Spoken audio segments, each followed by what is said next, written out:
Nega bu ahvolga tushib qoldingiz? Sana yo'lga chiqib borib qo'ying desak, yo'q dedi-da. Orqasi bilan kelib urdi-da. Sizni bosib ketdimi Damas?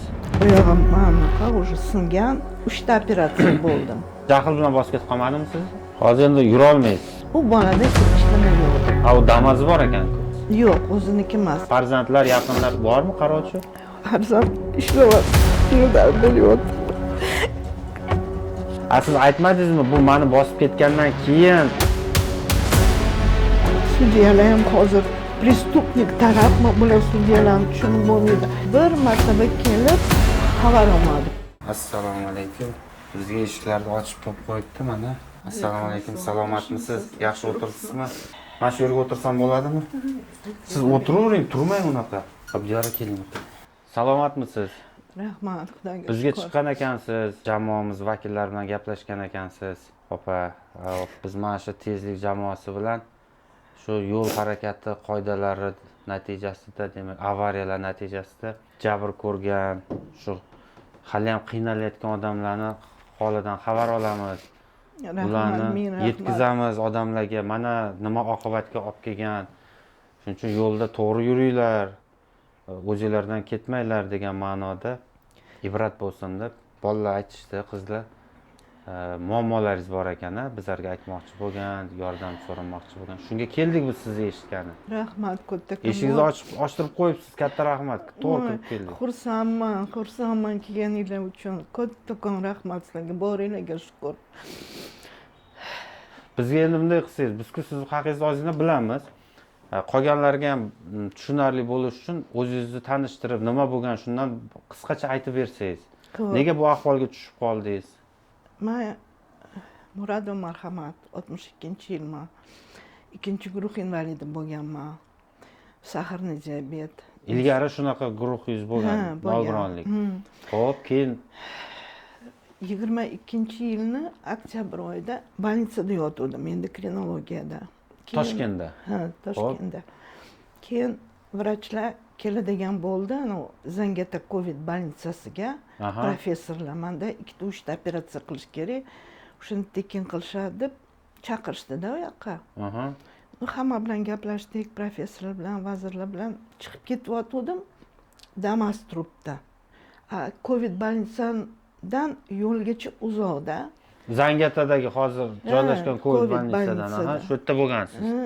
Keyin chiqsam Damas turibdi. Bolam iltimos, ana yo'lga chiqib borib qo'ying desak, yo'q dedi-da. Shunda o'tdim-da, tropinkaga o'taman deb orqasidan o'tsam, уже ничего не помню, уже yerda yotibman. Sizni bosib ketdimi Damas? Urdi. Orqasi nima, orqaga yurdi-da. Siz qaramasdan yurdimi? Qaramasdan. Atayin bosdimi sizni? Tushuna olmay qoldim hech nimaga. Oyog'im mana уже singan.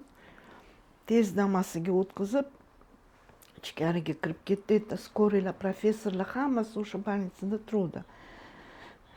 Skoriyaga yotqizib, 39 больницаga olib borishdi. Reanimatsiyaga olib kirib, какие-то обезболивающие dorilar qilishdi, gipslar qilishdi-da, уже здесь boshqa skoriy kelib, mana GVDning yonida qanaqa Жуковский bor ekan. O'sha qolib ketishdi. Bir hafta yotdim. Operatsiyaga tayyorlashdi, operatsiya qilishdi. Uyga jo'natib yuborishdi. O'rtog'imnikiga bordim. O'rtog'imnikida yotdim, перевязкаlar qildi medsestra. Oyoqlarim вообще nima? Hozir endi yura olmaysiz. Ilgari yurgansiz yaxshi. Xo'p, u bolani ilgari taniganmisiz? U sizni bosib ketgan haydovchini? Yo'q, tanimayman. Siz o'sha meni olib chiqib qo'y deganingiz uchun jahl bilan bosib ketib qolmadimi siz? Nima bo'ldi keyin? Unga chora ko'rishdimi? Unga pravasini 2 yilga по-моему olishdi. Keyin jinoyat ish bo'ldi. Shu 10% davlatga pravasini olib qo'yishdi, по-моему 10 million 400 bizga berdi. Sug'urta 10 million 700 berdi. Keyin O'rta Chirchiq sudi 80 millionmi chiqardi unga. Moddiy zarar, sizni foydangizga undirib berish chiqardi, moddiy ma'naviy zarar. Yo'q, mening ketgan pullarimni chiqarib berishdi-da. 3 ta operatsiya bo'ldim. U kishidan undirish chiqardi. 80 million. 80 million qanchadir-da yerda. Xo'p. Shuni MIBga yuborishdi. MIBlar hech nimani tekshirmasdan 2 oyda уже menga qaror chiqarishdi. U bolada hech nima yo'q deb. U Damas bor ekan-ku. U Damas Birovniki. O'rta Chirchiqni Raysdravini olib yurgan. Ha, birovni boshqa o'ziniki emas. Yo'q, o'ziniki emas. Bu yerda следствие boshlanganda уже u bolani onasi hamma nima bor, o'yi bor, mashinasi bor. O'zini oyisiga o'tkazib yuborgan. Ha, o'sha vaqtda o'tkazib yuborgan. O'tkazib yuborgan. Shuni ishni yuritayotgan ichki ishlar shunga qaramadimi? Bu atayin javobgarlikdan qochish uchun keyinchalik sizga zarar qoplashni o'tkazib tashyapti. Даже mana materialniy ущерб nima yuristlar bilan gaplashsam, ular bitta advokat ozgina yordam berdi. 100 million moralniy ущерб to'lashga viloyat sudi 30 milliongina berdi. Yo, mayli, o'shani qat'iy to'lab berdimi? Nima? O'sha organizatsiya kimni olib yurgan? O'sha to'lab berdi. O'sha to'ladi. Ha. Ya o'zi fuqaroni o'zi to'lamadi shu. Uni sharoiti yo'q. Bir martaba kelib xabar olmadi. Bir martaba. Men mana Qanchadan mana shundan beri yotibsiz, yura olmay. 3 yildan beri yotibman. Sizni qarovchingiz bormi, yo'qmi? Farzandlar, yaqinlar bormi qarovchi? Farzand ishlayapti. O'rtog'im qarayapti menga 3 yildan beri. O'rtog'i chiqaryaptimi? Xo'p, hozir bizdan nima yordam so'ramoqchisiz? Ayting, qanday sizga yordam ko'rsataylik, qaysi tomondan? Shu 80 million undirib bersa-da, sudyalar ham hozir prestupnik tarafmi, bular sudyalarni tushunib bo'lmaydi. Advokat 100 million so'radi, 3 yil yotibman. Mana qancha aptekalarga qarzim bor, bu o'rtog'imga qarzim qancha bor. Mana bu kvartira ham meniki emas. O ismi kim edi u bolani sizni bosib ketgan? Familiyasini aytmasangiz. Islom Hojiyev Oybek. Islom Hojiyev Oybek. Siz aytmadingizmi, bu meni bosib ketgandan keyin shu tergov davrida onasini nomiga o'tkazib tashlagan atayin deb. Aytdim. Uni hisobga olishmadimi? Umuman O'rta Chirchiq miplari telefon tashlab yuborishmoqda. Ozgina nima qilsang, vashshi miplar ishlayotgan. Menga mana 5 million hozir qarzim bor Svetga. Davlat tomonidan dori-darmon berilyaptimi, yo'qmi, qanaqadir? Berilyapti, vitaminlar, parasetamollar bo'ldi. Insulin berishyapti. Mana bu avariya bo'yicha-chi? Bunga dorilar olasizmi? Yo'q, hammasi platniy.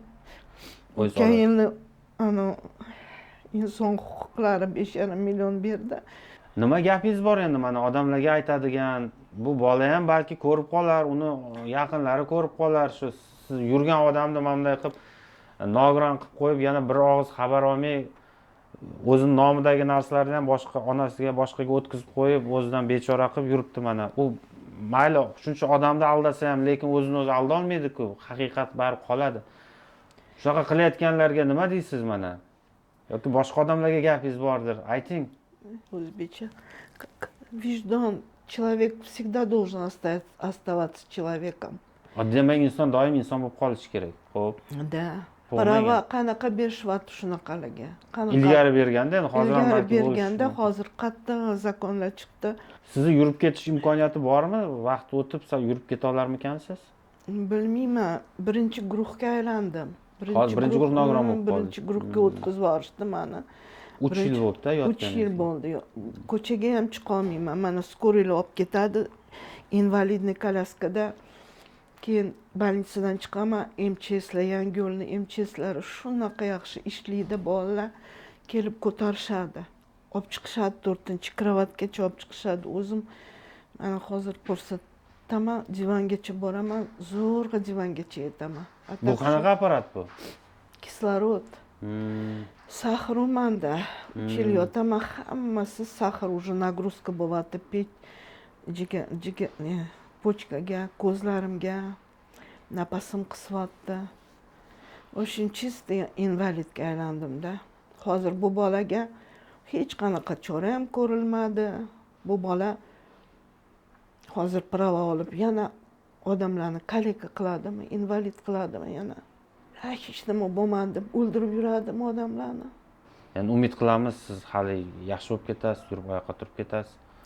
Xo'p, siz bilan bog'lanib turamiz. imkon doirasida qaysi tomonlama yordam ko'rsatish imkoni bo'lsa harakat qilamiz. Demak, qolganlarga ham aytadiganim shu. Yo'lda o'zingizdan ketmang, havolanmang.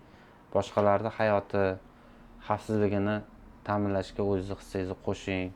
Kimnidir bosib ketishga, nogiron qilib qo'yishga, majbur qilish hech kimning haqqi yo'q.